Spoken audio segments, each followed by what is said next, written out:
नमस्कार बच्चों, एडुविला point channel में आप सभी का स्वागत है। तो चलिए एक बार फिर से हम लोग अपनी वर्कशीट के साथ हाजिर हैं। तो आज की वर्कशीट है क्लास 9 के हिंदी की आकलन कार्यपत्रक संख्या 10। और ये वर्कशीट जो आकलन की इसमें जो प्रश्न है या इस गद्यांश से लिए गए हैं, आपको इस गद्यांश को पढ़ना है और पढ़ने के बाद इससे जो संबंधित प्रश्न हैं उन प्रश्नों के जवाब देने हैं।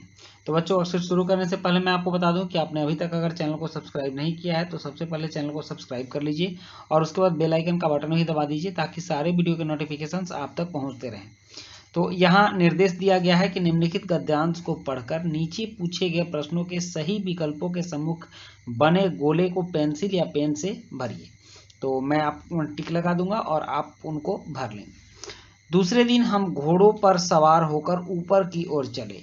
आपने समझ लिया होगा कि किस चैप्टर से लिया गया है, ये लहासा की ओर।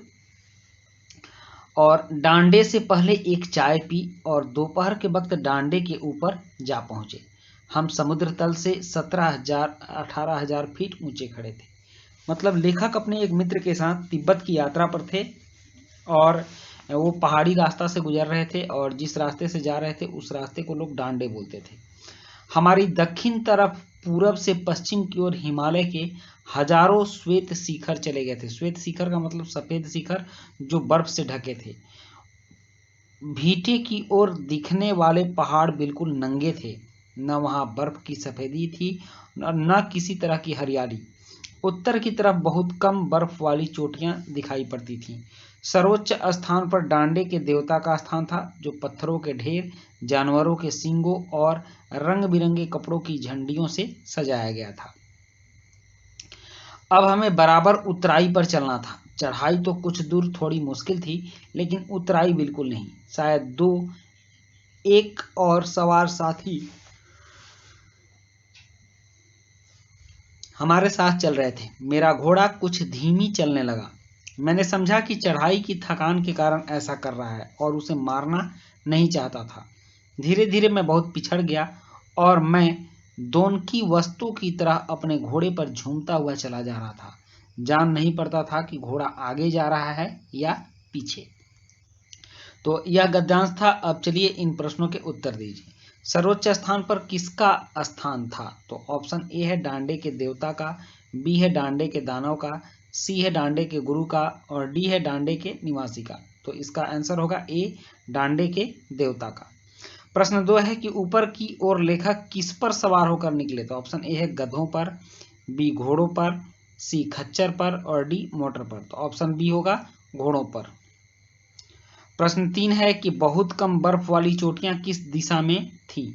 तो ऑप्शन ए है पूर्व में, बी दक्षिण में, सी उत्तर में, डी पश्चिम में। तो बहुत कम बर्फ वाली चोटियां उत्तर में थी, इसलिए ऑप्शन सी सही उत्तर होगा। उसके बाद प्रश्न 4 है कि लेखक समुद्र तट से कितने हजार फीट ऊंचाई पर खड़ा था? तो ऑप्शन ए है 16-17, ऑप्शन बी है 18-19, ऑप्शन सी है 15-16 और ऑप्शन डी है 17-18। तो ऑप्शन डी सही होगा, 17-18 हजार फीट की ऊंचाई पर खड़ा था। प्रश्न 5 है कि दिन शब्द का विलोम शब्द होगा। विलोम मतलब उल्टा शब्द होता है।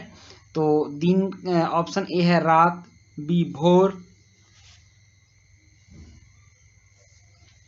सी सुबह, डी शाम। तो दिन शब्द का विलोम शब्द होगा रात। ऑप्शन ए सही उत्तर होगा। नेक्स्ट है इसके बाद कि दोपहर शब्द में उपसर्ग और मूल शब्द अलग अलग होंगे।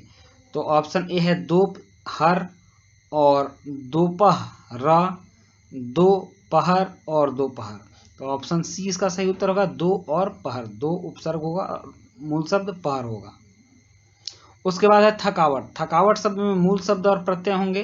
तो ऑप्शन ए है थकाव और ट, थक और आवट और थ और कावट और डी है थकावट। तो इसका सही उत्तर होगा बी, थक में आवट में प्रत्यय लगा है, थकावट हुआ है। उसके बाद 8वां प्रश्न है कि साथी शब्द का समानांतर शब्द होगा। तो साथी शब्द का समानांतर ऑप्शन है शत्रु, बी दुश्मन, सी मित्र और डी अरी। तो इसका सी होगा मित्र। नेक्स्ट है प्रश्न 9, इन शब्दों में से तत्सम शब्द चुनकर लिखिए। तो ऑप्शन ए है पलटन, बी आबाद, सी श्वेत और डी फौजी। तो इसमें तत्सम शब्द है श्वेत। नेक्स्ट 10वां प्रश्न है कि गिरी और पर्वत शब्द किस शब्द का पर्यायवाची है? तो ऑप्शन ए है झरना, बी मैदान, सी पहाड़, डी नदी। तो गिरी और पर्वत शब्द पहाड़ का पर्यायवाची है, इसलिए ऑप्शन सी सही उत्तर होगा। तो बच्चों ये थी आपकी आज की वर्कशीट, और आज की वर्कशीट कंप्लीट होती है। वीडियो अच्छी लगी हो तो लाइक, सब्सक्राइब, कमेंट जरूर कीजिएगा। मिलते हैं नेक्स्ट वीडियो में। Thank you.